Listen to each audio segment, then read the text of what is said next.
the shipbuilding capital of the Philippines. So, good morning, class! Good morning, ma'am! So, before tamo formally start sa atong class, kay introduce natin sa atong pagalingon kay it's our first day of meeting man. So, my name is Teresa May Lead, your understanding the self instructor and also your advisor. Tapos, nagtapos ko ang perso nga BS Psychology, BS Major in Psychology. So, isang may banahan mo una o introduce. Ma'am. So, ikaw, gusto na. Okay, so hi everyone. I am Levine M. Armas. I am from Balacan, Cebu. I am 18 years old, but now I am currently living at Punta Barangay Otso. I really do love speaking, especially in front of other people, and I am still learning. I hope I can learn from you, ma'am. Thank you. Thank you. So, who's next? Come on! Okay, ikaw. Talk to you. Hi, my name is Joanny Batinho. I live in Balacan, Cebu, and I am 19 years old. So, ako naman kaya I love talking to other people. That's all. Wow. Wala yung sugot dito. Ma'am. Okay, ikaw. Again, I am Vincent Armas. Vincent, I live in Aliwate, Balacan, Cebu. And I'm also 18 years old. And I love doing a creative, like arts, like that much. Oh, nice. Okay, ikaw last. My name is Stephanie Pacho, and I live in Cansamor, Balacan, Cebu, and 18 years of age. I will love mathematics, solving numbers, and others. So, listen tayo nga mag-lecture sa taninyo ha. So, karon kay mag-ilaila sa taninyo. Tapos, if you want, some advice or pwede na mga questions sa ako I'm just at the back of the classroom. So, if you need some help, tawagan lang dito ninyo. Yes, ma'am. Yes, ma'am. That will be all for this day. And thank you so much for attending this class. Thank you. Bye-bye. After a few weeks or a month, the teacher observing her students na lahi-lahi silang learning style and nakadiscover siya na iyang mga students na ginatawag o dimensions of learning.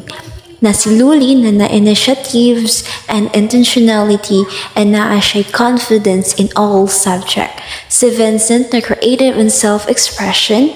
Si Stephanie na in terms sa calculations na maayo sa problem solving and critical thinking. And si Joanny na naay conceptual understanding na mo-initiate gyud as sa ilang subject teacher para makasabot. So, good morning, class. Good morning, ma'am. So, how was your day? We're doing great, ma'am. So, good to know. So, as what I have observed, atong mga laging weeks, kay kanina ko nakita nga mga dimensions of learning. Diba ba kung sana? Wala, ma'am. So, mo din na siya. So, kanya siya nga ako at Australian ha, kaya naka-relate siya sa atong subject. So, kanya developmental dimensions of learning, kaya muna siya kung unsa na skills or knowledge or kanya strategies na naan ninyo. So, ako lang sila ninyo no, kay si Lully, kay na siya confidence, which is ganahan kay ko. So, tapos, si, isa yung gano'n mo? Yes, ma'am. Let's so, si Leslie, si creative kayo magpagkatao. Nga, si Batcho, kay may kayo problem solving, basta math, numbers, nana. Tapos ikaw, kay grabe dito makik-interact sa mga tao, which is very good when interacting with others. So, muna siya itawag na dimensions of learning. So, kana siya is na-develop na ninyo atong pagkabata ninyo. Now, which is still developing and nag-continue pa rin gihapon sa pag-process. So, muna siya ay itawag na dimensions of learning. So, kung ayaw mo ka-worry and dili mo parehas ka-confident in learning. Ma'am, ayos na ako. Pwede na, hindi ko mo parehas niya, ma'am. Wish ako interact sa tamang ba?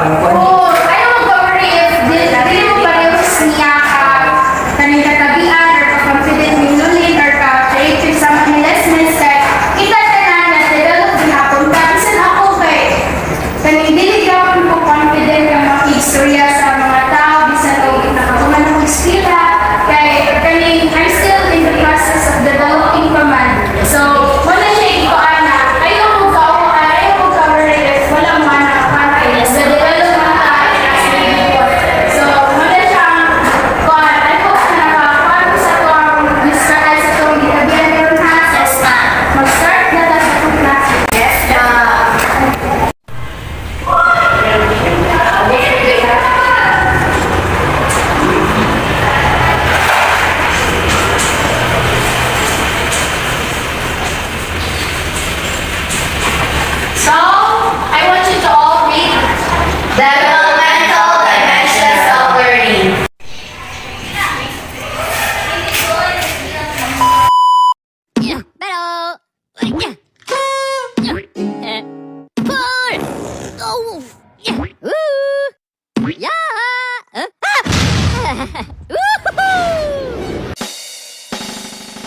Freud's theory of psychosexual development claims that as we grow up, we pass through 5 critical phases.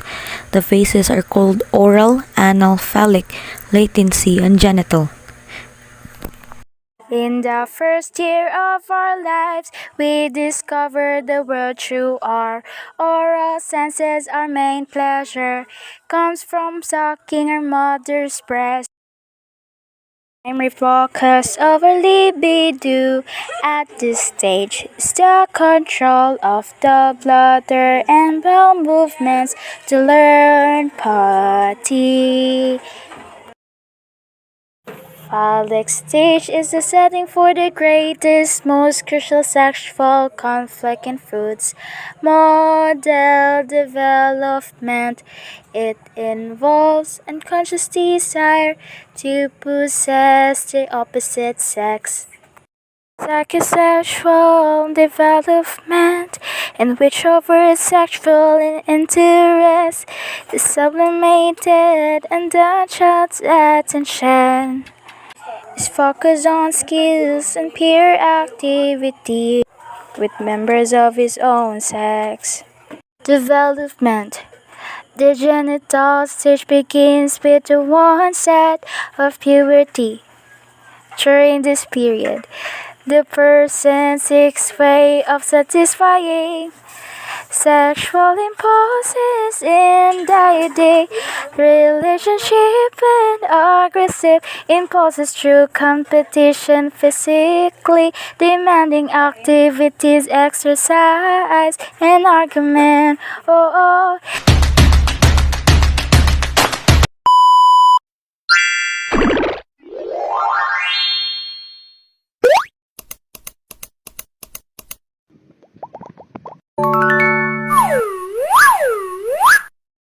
Hi everyone, my name is Trasame Titukip from Betaled 1 and I'm here to talk about the developmental stages and tasks. Stage 1. Infancy. In the first stage of human development, infants learn to trust based on how well their caregivers meet their basic needs and respond when they cry. If an infant cries out to be fed, the parent can either meet this need by feeding and comforting the infant or not meet this need by ignoring the infant. When their needs are met, infants learn that relying on others is safe. When their needs go unmet, infants grow be less trustful. For example,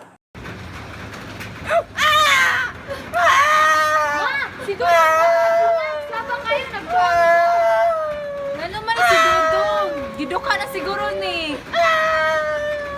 La la la, loyan Dudong oy. La la la la. so mauto. As you can see in the video is mihilak ang bata.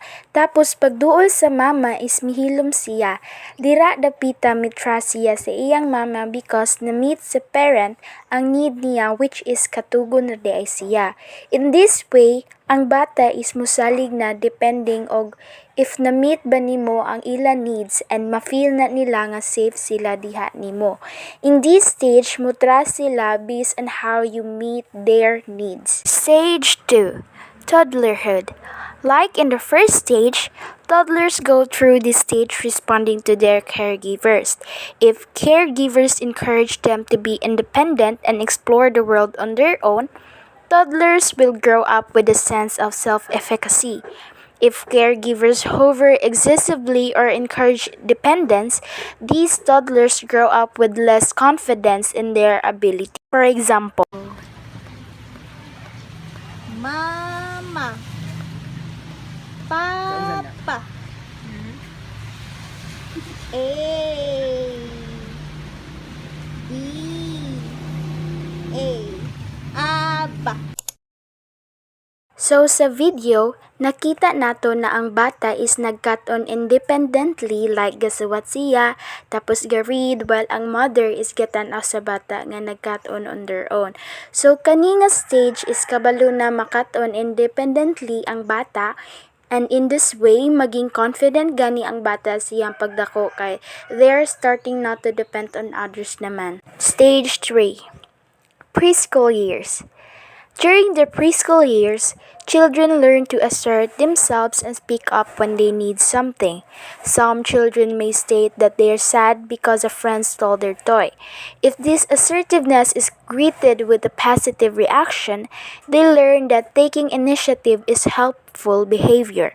However, if they are made to feel guilty or ashamed for their assertiveness, they may grow up to be timid and less likely to take the lead.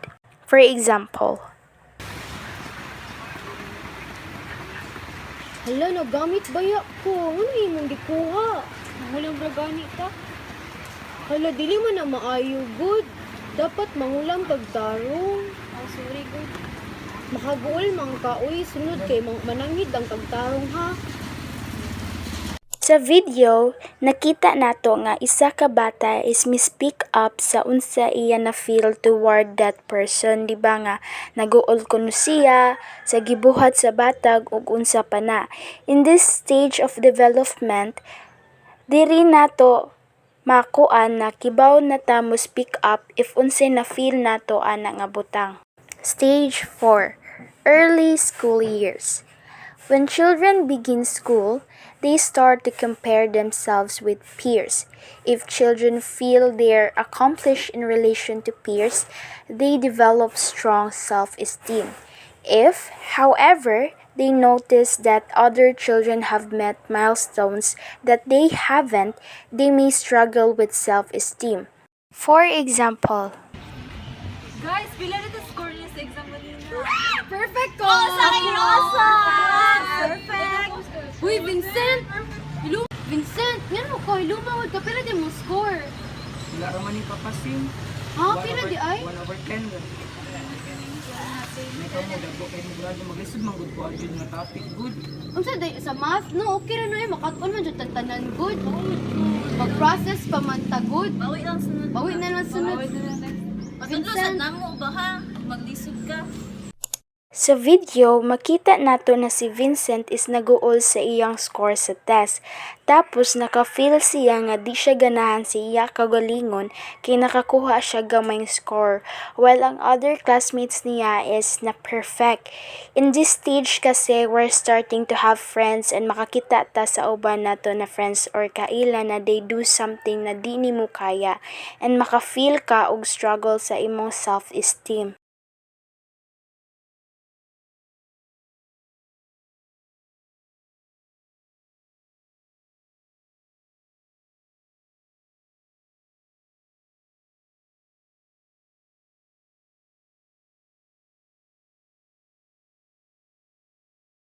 Kay diri na manggod na stage, maka-feel na tag hala mas better ko niya or ni di man ko kibaw-an na oy and may pasiya nga feeling. So we have the stage 5, which is the adolescence. So we have the identity versus role confusion. So the adolescent stage is where the term identity crisis originated, and for good reason. Adolescence is all about developing a sense of self. Adolescents who can clearly identify who they are grow up with stronger goals and self-knowledge than teenagers who struggle to break free of their parents' or friends' influences. Adolescents who still deeply depend on their parents for social interaction and guidance may experience more role confusion than teenagers who pursue their own interests. Let's watch a video clip about the stage 5. Garden na next week. Good education ako gikuha. Ikaw? One manggod ka na. Duha pa kung sa paon ka ang decision pinabis na mama o sa papa. Sa video, makita nato nga ang other person already knows kung unsa iyang kuhaon in college, while ang isa is gabase pa siyas decision sa laing tao. Ug diha nato makita ang identity versus role confusion.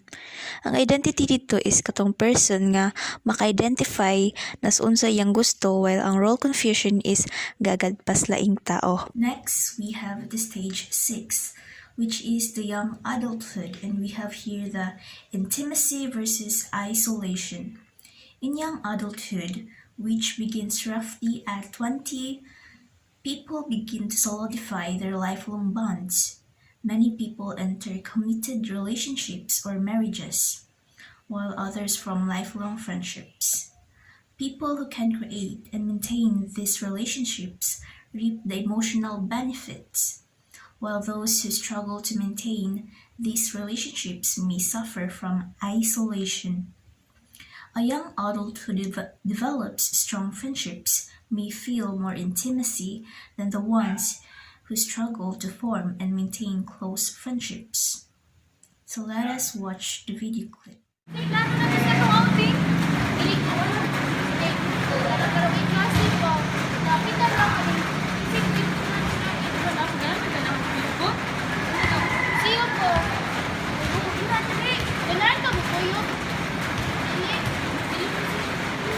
Sa video na ay classmates nag-istoryaanay anay isa nila ka classmate nga wala ni tapok nila.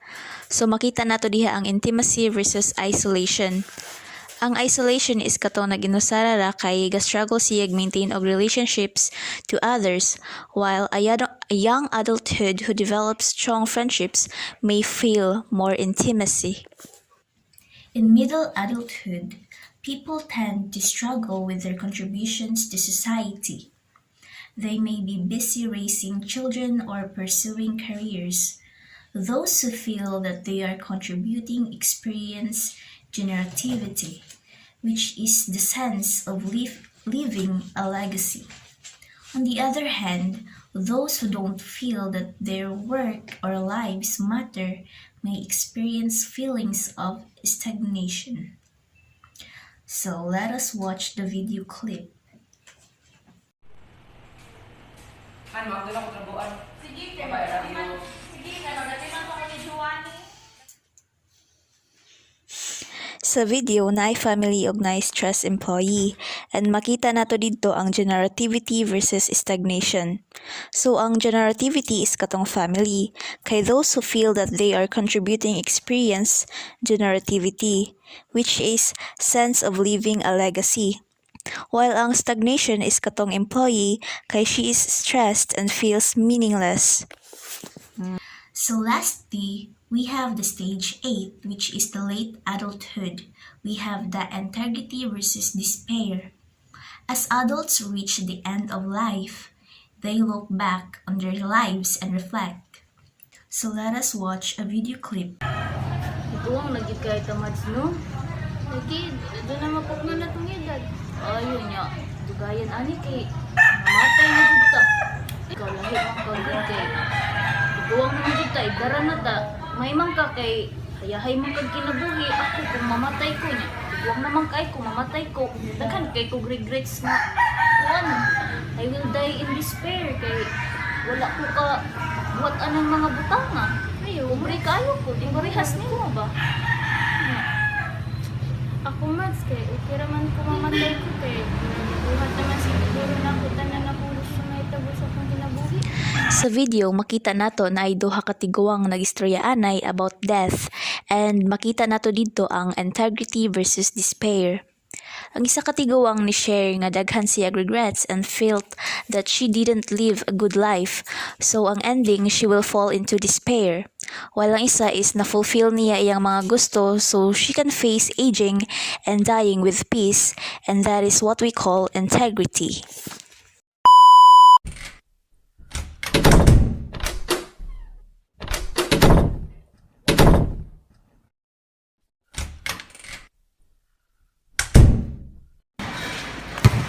Good day, class. Good morning, ma'am. So today I am your instructor for today's discussion. So and our topic for today is all about the individual differences for learning styles. So we're going to discuss the theories of multiple intelligence and Sternberg model of intelligence. So here we go. Learning styles means learning styles focus on how we process information using our senses such as auditory, visual, and kinesthetic. According to Howard Gardner, that all people have different kinds of intelligence.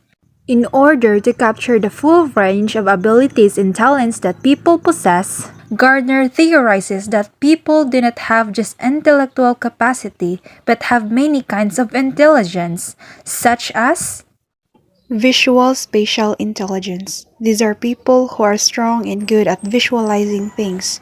These individuals are often good with directions as well as maps, charts, videos, and pictures. Next is logical mathematical intelligence. These are people who are good at reasoning, recognizing patterns, and logically analyzing problems. These individuals tend to think conceptually about numbers, relationships, and patterns. Next is linguistic verbal intelligence. These are people who are strong and are able to use words well, both when writing and speaking. These individuals are typically very good at writing, memorizing informations, reading, and speaking with full of confidence. Bodily kinesthetic intelligence. These are people who have high bodily kinesthetic intelligence, are said to be good at body movement, performing actions, and physical control such as sports and others. Musical intelligence. These are people who have strong and good at thinking in patterns, rhythms, and sounds. They are good in singing and composing songs as well. Now, there is difference between interpersonal and intrapersonal intelligence. Interpersonal intelligence. Those who have strong interpersonal intelligence who are good at understanding and interacting with other people. They are easy to understand and relate to other people and create positive relationship to others. Intrapersonal intelligence. These are individuals who are strong and good at being aware of their own emotional states, feelings, and motivations. These kind of students, mas ganahan sila mag-self-study and they tend to love exploring things with their own. Naturalistic intelligence. These are individuals who are high in this type of intelligence who are more in tune with nature and are often interested in nurturing, exploring the environment, learning and finding patterns and relationships with nature. They dislike learning unfamiliar topics na walay connections about nature. Existential intelligence. These individuals has an ability to dip into deeper questions about life and existence. People that has the ability to see the big pictures like how meaningful life can be and how they have the interest questions about the meaning of life and death. So class, kabalo na tagon sa itong mga lain-laing ligon sa multiple intelligence, di ba? Yes, ma'am! So let's continue to our another discussions, which is the model of intelligence ni Stenberg. So here we go. Now, let's proceed to the another discussion, which is the Stenberg model of intelligence. So according to him, he developed another theory of intelligence which he entitled the theurgic theory of intelligence because it sees intelligence as comprised of three parts which is practical, creative, and analytic intelligence. Practical intelligence. These individuals has the ability to read and adapt to the context of everyday. They're good of being practical means they find solutions that they work in everyday life by applying knowledge based on the experiences. They know how to find ways in their daily living with the use of their experiences. Analytical intelligence. These individuals has the mental steps or components used to solve problems. These individuals has the ability to analyze and evaluate. Creative intelligence. These individuals are use of experiences in ways that foster insight, imaginative and innovative problem solving. Creativity in this realm can include finding a novel solution to an unexpected problem or producing a beautiful work of art in a well-developed short story. So class, kabalo na ta kung saan different of multiple intelligence ninyo kana mga learning styles ninyo, di ba? Yes, ma'am! So that's all for today's discussion. I hope you learned something. Thank you, ma'am! Bye-bye!